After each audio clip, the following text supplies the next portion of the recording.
Non sería a única vez que Ceferina atraía a atención de algún infeliz. O de Marrolas non foi por amor romántico, senón por atopar nela unha alma caritativa.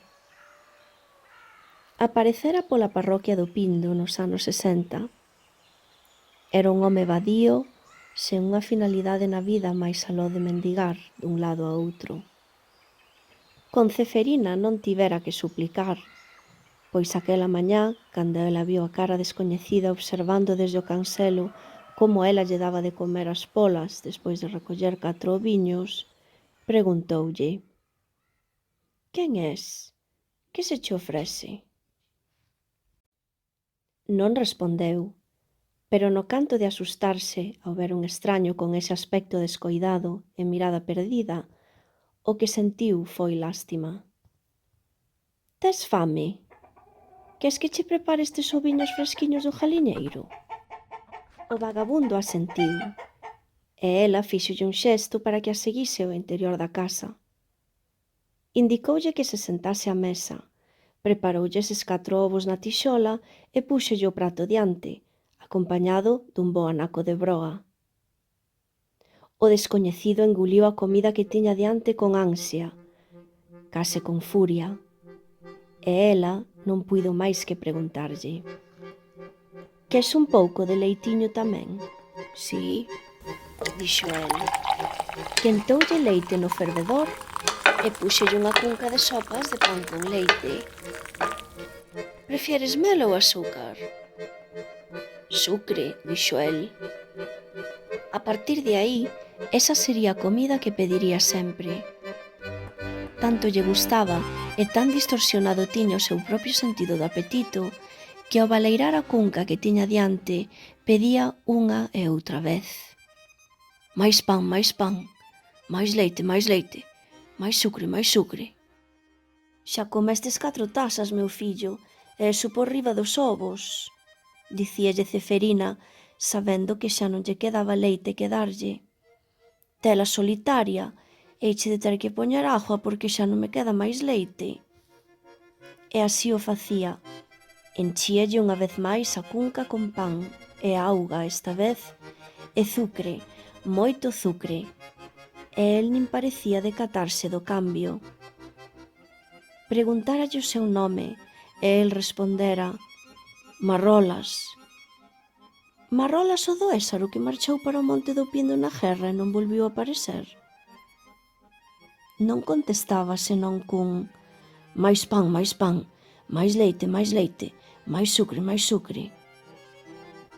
Din que o que cala outorga, e quizáis por iso moitos pensaron que se trataba do mesmo Marrolas. Mais Ceferina sabía que non se deben creer todos os refráns ao pé da letra. Mesmo hai algúns que contradín a outros. Mais vale paxaro na man que sento voando. O que non arriesga non gana. E será certo que as apariencias engañan, ou máis ben, a cara é o espello da alma. Complicado decidir, aínda que quizáis estes 2 últimos non sexan tan contraditorios entre sí.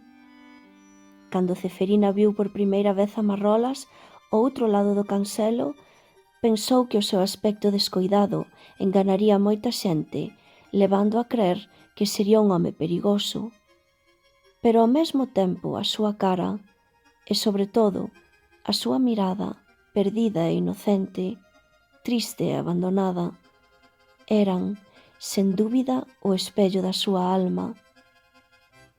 Quizáis para ela era máis doado ler estes matices, percibir cousas que os demais nin se paraban a ver. Ela sabía ver cos ollos de dentro. As malas linguas da parroquia criticárona unha vez máis cando souberon que invitara un desconocido a entrar na súa casa. «Ten falta de home», dixeron algúns con malicia. Estaba feita este tipo de comentarios e non ía permitir que fosen un impedimento para seguir dando de comer a ese pobre home cada vez que este pasaba pola súa porta. Marrolas tiña daquela sobre 50 anos, pero nela espertaba o seu instinto protector, case como dunha nai. Vía nela un neno sen maldade, unha alma simple e pura. Non foi a única, pois outras persoas do Pindo e arredores tamén axudaron ao pobre home e mesmo lle deron sepultura no cemiterio da parroquia cando morreu. Este Marrolas non fora o mesmo que, por desgraza, rematara os seus días en Hartheim a mans dos nazis.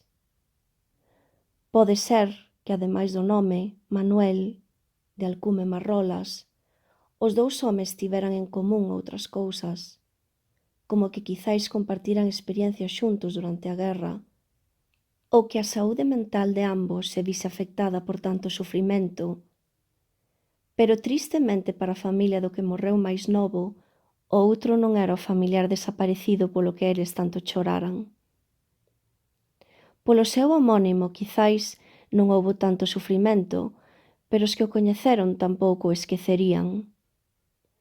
Uns lembraríano polo seu aspecto, outros polo seu costume de aparecer cando menos o esperaban, outros polo seu silencio.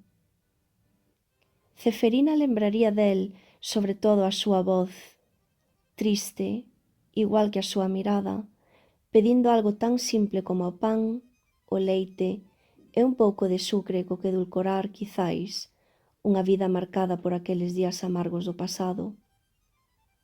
Aquel Marrolas, fose quen fose ese home, non era senón un náufrago en terra, navegando polo seu propio mar de Aljaso, cheo de brumas do esquecemento, que fuxiu, quizáis, tentando atopar na tolemia a cura dunha dor tan fonda que unha mente san non sería quen de aturar.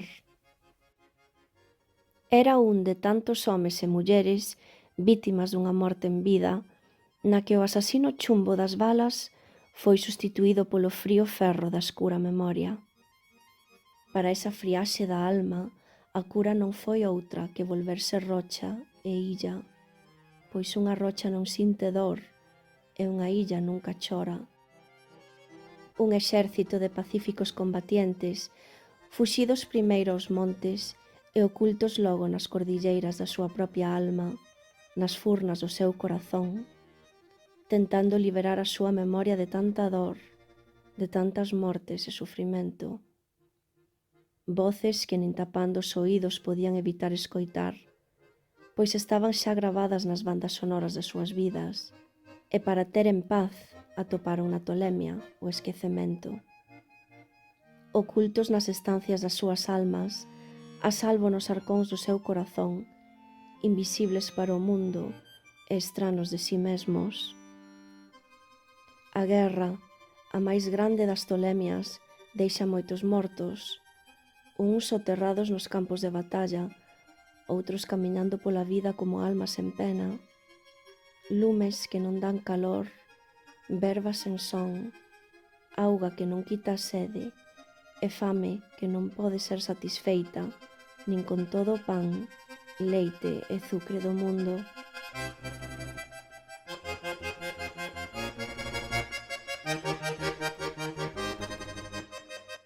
Batallas loitadas polos perdedores da meirande das guerras.